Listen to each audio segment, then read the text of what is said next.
मित्रांनो, खरंच या बैलाला मानलं.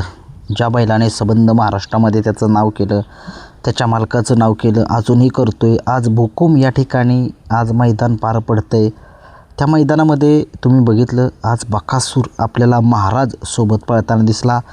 गट क्रमांक 24मध्ये ही गाडी पळाली होती बकासूरची, आणि बकासूरची गाडी 24मधून आता सेमी पास झालेला आहे.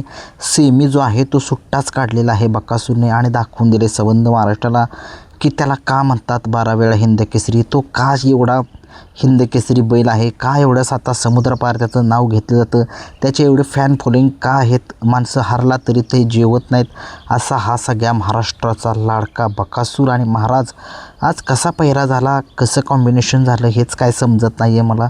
कारण की तुम्हाला माहितीच आहे की बैलगाडा शर्यत क्षेत्रातील असा एकमेव बैल, त्याला ऊन असू द्या, वारा असू द्या, पाऊस असू द्या, त्या ठिकाणी पळतोच तो. आणि त्याने आज दाखवून दिले सबंध महाराष्ट्राला तो काय चीज आहे. भर पाऊस पडत होता, त्या पावसामध्ये सेमी सुटला, आणि सेमी जो आहे तो काटाकीर लढत होती. काय नाही चालत बकासूरसमोर, काही चालू शकत नाही. पाऊस असू द्या, ऊन असू द्या, ताण असू द्या, काय असू द्या, त्याचं फक्त एकच ध्येय, मालकाचं नाव सबंध महाराष्ट्रामध्ये करायचं, फॅनसाठी पळायचं. जीव तोडून पळतो हा बैल, सगळ्या महाराष्ट्राला माहीत आहे. आणि लाखो प्रेक्षकांची दुआ त्या बकासूरवरती आहे. कशा पद्धतीनं आज बकासूर, तुम्हाला माहितीच आहे, गट काढला. आणि वाटत नव्हतं की आज बकासूर पळायला येईल. मी मगाशीच एक माझ्या चॅनलवरती व्हिडिओ टाकलेली आहे बघा, किरण शिरतोडे व्लॉग्स या चॅनलवरती. बकासूर गट कसा काय पास झाला, बकासूर अचानक मैदानामध्ये कशा पद्धतीनं आला, काय कुणालाच काय कळणार नाही. एवढ्या लांब 24 नंबर गटामध्ये बकासूर कसा काय पळाला. STC लाईव्ह या चॅनलवरती हे मैदान जे आहे ते लाईव्ह प्रक्षेपण चालू आहे. आणि आत्ता जो सेमी आहे बकासूरचा, काय सेमी होता, डोळ्याचं पार न फेडणारा सेमी होता. रत्ती महारथी त्या ठिकाणी होते, त्याच्यापुढे नाही चालत. आज खऱ्या अर्थाने महाराज आज गुलालामध्ये राहिला. आणि खरी भावपूर्ण श्रद्धांजली आज मिळेल रायफल 81ला, मोठ्या मैदानाचा मोठा वस्ता ज्याला म्हटलं जातं. ही जोडी आजपर्यंत कधी एकत्र पळाली नव्हती, परंतु काही योग आले नव्हता. परंतु रायफलचं 81चं काल निधन झालं दुःखद. त्या निधनानंतरनं काल बकासूर जो आहे तो भुईंज मैदानामध्ये पळाला.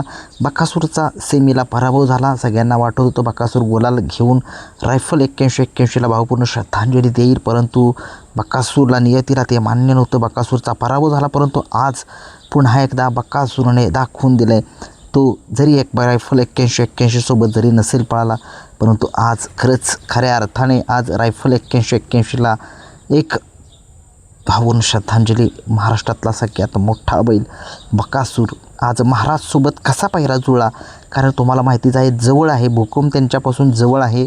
आणि जवळच्या आसपासच्या मैदानामध्ये त्यांनी त्यांचं म्हणणं असेल मामाचं की घरी बसण्यापेक्षा त्या ठिकाणी मैदानामध्ये जावं. आणि त्या मैदानामध्ये गेल्यानंतर आपण थोडंसं बघूया कशा पद्धतीनं नियोजन होते. महाराजसुद्धा खूप दिवस झालं घरी बसून होता, आणि महाराजलासुद्धा पहिऱ्यांची खूप सारी अडचण होती. म्हटले आपला बैल तर सर दररोज म्हटलं तर दररोज पळतो, त्याला काही अडचण येत नाही.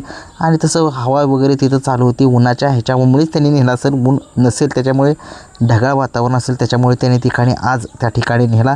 बकासूरने आज गट सुट्टा, सेमी सुट्टा आणि फायनलमध्ये धडक मारलेली आहे. खूप साऱ्या शुभेच्छा माझ्या या लाडक्या बकासूर देवाला. आणि त्याने आज महाराजला खूप दिवसाची प्रतीक्षा जी आहे ती संपवली. गुलाल मिळवून 1 नंबर होऊ द्या, नाहीतर 2 नंबर होऊ द्या, नाहीतर काय होऊ द्या, आज बकासूरने गुलाल घेणं खूप महत्त्वाचं होतं. कारण की त्या महाराजसाठी त्याला पळायचं होतं. महाराजला खूप सारी अडचण जी आहे ती पहिऱ्याची येत होती. आणि आज खरंच खूप आनंद होतो आहे. बकासूरने गुलाल घेतला, महाराज उजेडामध्ये आला. आणि त्याच्यामुळे आज वैभव मामांचं कौतुक करूया. वैभव मामाने स्वतः जे आहे ते ड्रायव्हिंग केलं.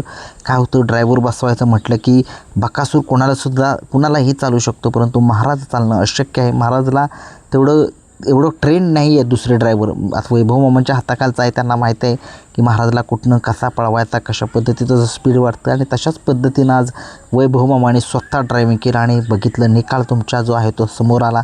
आणि बकासूरने शंखनाद केलेला आहे की तो आज काल पळाला आहे, परवा दिवशी पळाला आहे, उद्यासुद्धा पळू शकतो, आणि तुम्हाला जेवढं पाहिजे तेवढं पळू शकतो. तो कधीच या बैलगाडा शर्यत क्षेत्रातील न दमणारा देव आहे, कधीच न थांबणारं वादळ आहे. आणि या वादळाने आज गुलाल घेऊन दाखवून दिले सबंध महाराष्ट्राला. भुकुम मैदानामध्ये STC लाईव्ह ते चालू आहे. मैदान संपला नाही, संपणार नाही, असा हा या बैलगाडा शर्यत क्षेत्रामधील एकमेव कोहिनूर हिरा बकासूर सेमी पास.